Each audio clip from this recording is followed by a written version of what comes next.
कई माताओं की आदत होती है, जब शंकर भगवान को बेलपत्र चढ़ाती है तो उस बेलपत्र पर ओम लिख देती है या चंदन लगा देती है या बीच पत्ती पर थोड़ा सा कुछ भी लगाएगी, भले चावल का दाना लगाएगी, भले वो चंदन लगाएगी, भले वो अष्टगंध लगाएगी, गुलाल लगा देगी, अबीर लगा देगी, कुछ भी लगाकर उस जगह पर लगाकर फिर भगवान को चढ़ाए।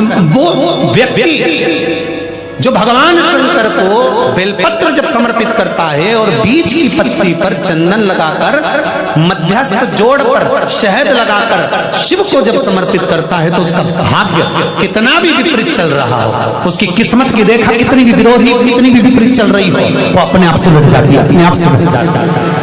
उसको सुधारने के लिए एक सिद्धता का भाव अपने भीतर प्रकट करो, जैसे देवराज नाम का ब्राह्मण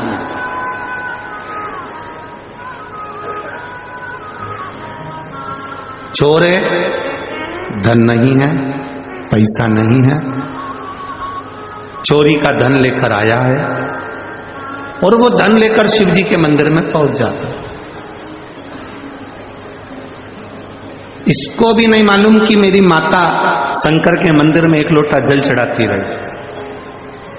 आप में से कई माताएं ऐसी बैठी हैं, आप में से कई भाई ऐसे बैठे हैं कि घर के लोगों को भी मालूम नहीं पड़ने देती कि किसको साड़ी दिला देती है, कौन बहन बेटी को पांव की पायल दिला देती है, किसको पानी पिला देती है, किसको भोजन करा देती है, भूखे को अन्न का दान दे देती है, पर किसी को मालूम नहीं पड़ने देती। आप में से कई माताएं ऐसी बैठी, आप में से कई भाई लोग ऐसे बैठे कि किसी को नहीं मालूम पड़ने देते कि कब कौन सा पुण्य कर कर चले जाते।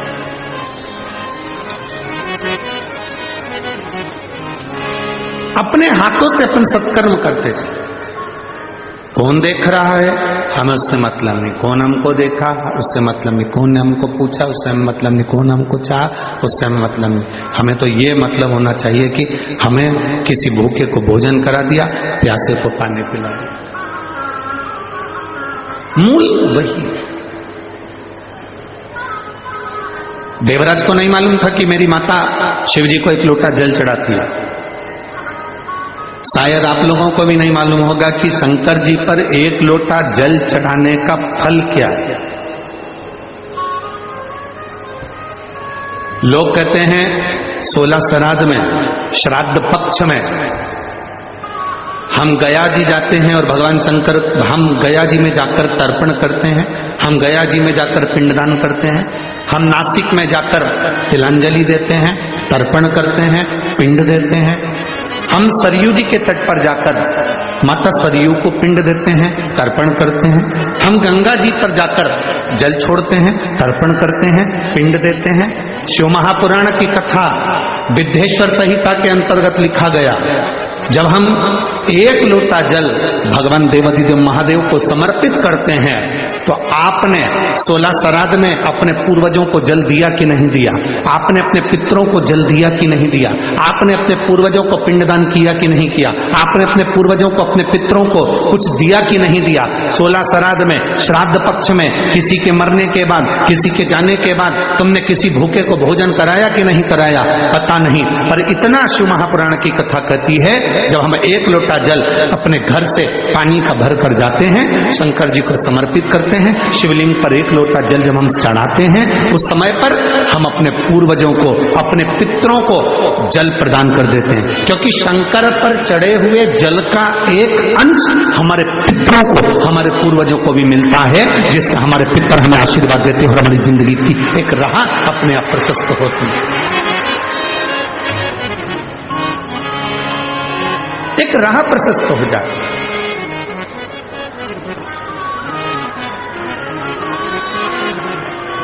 हम वो जल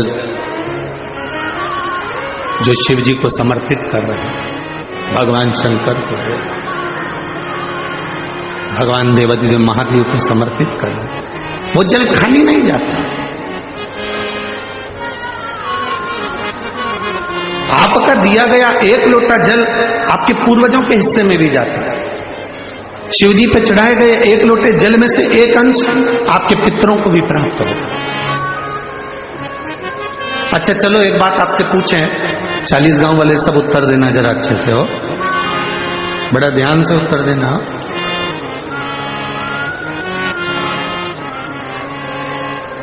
बहुत सावधानी से।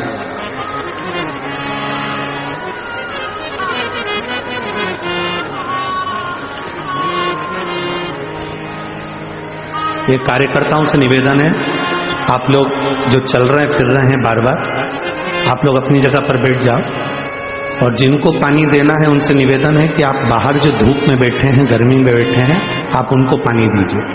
और जितने कार्यकर्ता खड़े हैं वो सब बैठ जाए, कोई भी कार्यकर्ता खड़े नहीं रहेगा। यहाँ जितने भक्त कथा सुनने आए हैं ये सब शंकर के भक्त हैं, ये अपने आप व्यवस्था जमा लेते हैं। बार बार जाने आने का काम खत्म करिए और आप लोग बैठकर कथा का आनंद लीजिए। यदि किसी का स्वास्थ्य खराब होता है तो उसके लिए वहां पर कार्यकर्ता खड़े होंगे, तो स्वयं व्यवस्था कर लेंगे। आप लोग अपनी जगह पर बैठकर कथा का लाभ लीजिए। 40 गांव में ये बार बार कथा नहीं मिलने वाली है। आज पहला दिन चले जाएगा 4 दिन की कथा में, आखिरी दिन सुबह का टाइम हो जाएगा, चले जाएंगे। महाराज जी 3-4 दिन की कथा आप लोगों को प्राप्त होगी। आप क्यों अपना आनंद छोड़कर यहां वहां भटक रहे? दिल से सुनो, दिल से।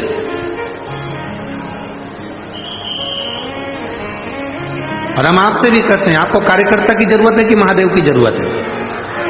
जम के तो बोलो जरा, बस तो बड़े प्रेम से आनंद से बैठकर कथा सुनो। एक प्रश्न आपके भीतर, शिव महापुराण की कथा कहती है, विद्येश्वर संहिता कहती है कि 1 लोटा जल जब हम महादेव को चढ़ाते हैं, शिव जी को समर्पित करते हैं, तो उसमें से 1 अंश पितरों के पास चले गया, 1 अंश पूर्वजों के पास चले गया, 1 अंश वास्तुशास्त्र के वास्तु के देवता के पास चले गया, 1 अंश नारायण के पास चले गया, 1 अंश ब्रह्मा जी के पास चले गया, 1 अंश इंद्र के पास चले गया। विद्येश्वर संहिता कहती है कि शंकर जी पर समर्पित जल के 33 कोटि देवी देवताओं के हिस्से हो जाते हैं केवल 1 लोटे जल में से, 1 लोटा जल में से 33 कोटि देवताओं के हिस्से हो जाते हैं 1 लोटा जल में से। अब आपसे प्रश्न यह है, जब से शिव महापुराण की कथा टीवी पर चालू हुई, जब से शिव महापुराण की कथा भारत के लोगों ने, विश्व के लोगों ने सुनना प्रारंभ करा, जब से शिव महापुराण की कथा लोग श्रवण करना प्रारंभ करे, सुनना प्रारंभ करे, तब से आज तक, और उसके पहले का समय निकाल कर देखना, पहले जब आप किसी को पत्रिका दिखाते थे, हाथ दिखाते थे, तो लोग कहते थे कि पितृदोष है। बोलते थे कि नहीं बोलते थे? लोग कहते थे वास्तु दोष है, लोग कहते थे काल सर्प दोष है, इसका पूजन कराओ, पितृदोष का पूजन कराओ, काल सर्प दोष का पूजन कराओ, वास्तु दोष को सही कराओ। जब से शंकर को तुमने 1 लोटा जल चढ़ाना प्रारंभ करा और दुनिया के लोगों ने शिव को मानना प्रारंभ करा, उसके बाद तुमने बहुत कम मात्रा में सुना होगा कि कोई कहता होगा कि पितृदोष है, कि वास्तु दोष है, कि काल सर्प दोष है। क्योंकि सारी समस्या का हल 1 लोटा जल। जब हम शिव जी को जल चढ़ाते हैं तो हमारा पितृदोष, हमारा वास्तु दोष, हमारा काल सर्प दोष, ये सब अपने आप धीरे धीरे धीरे धीरे समाप्त हो जाता है, अपने आप।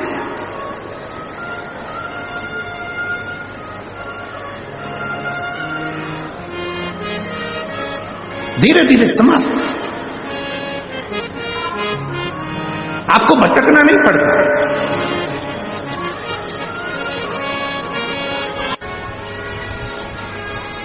आप उसके द्वार तक तो जाओ, वो आपको मिलेगा, जरूर मिलेगा।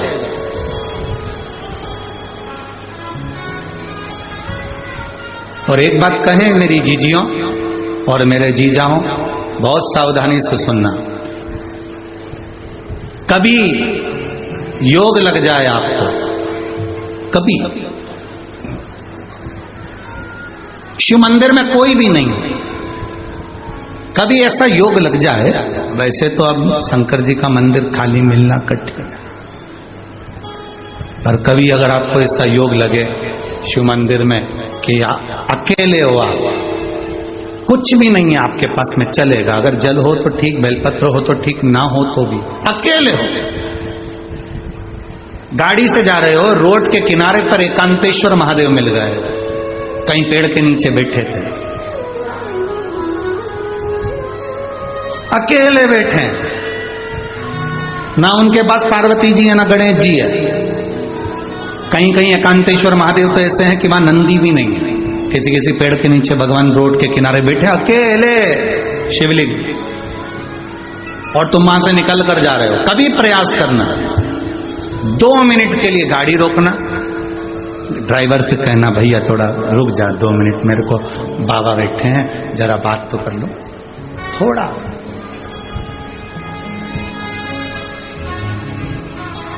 रोको जरा, रोको, 2 मिनट रोक कर उसके पास बैठकर, कुछ भी नहीं होना, कुछ भी नहीं,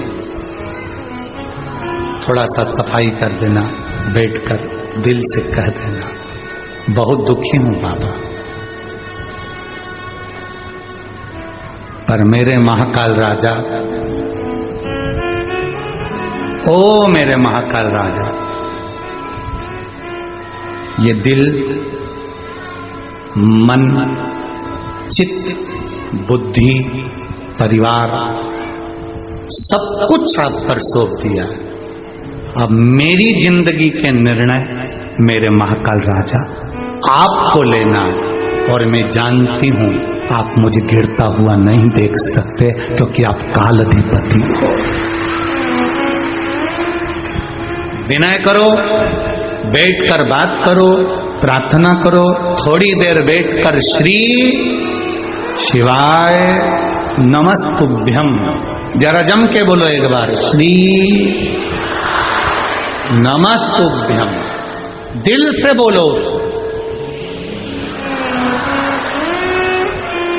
जब आप हम और एक साथ बाबा से प्रार्थना करें, वो क्यों ना सुने।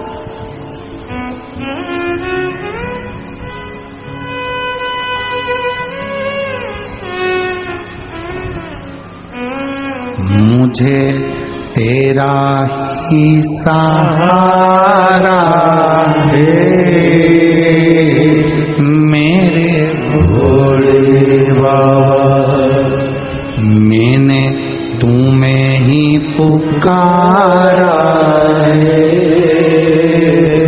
मेरे भोले बाबा। दुर्वासा ऋषि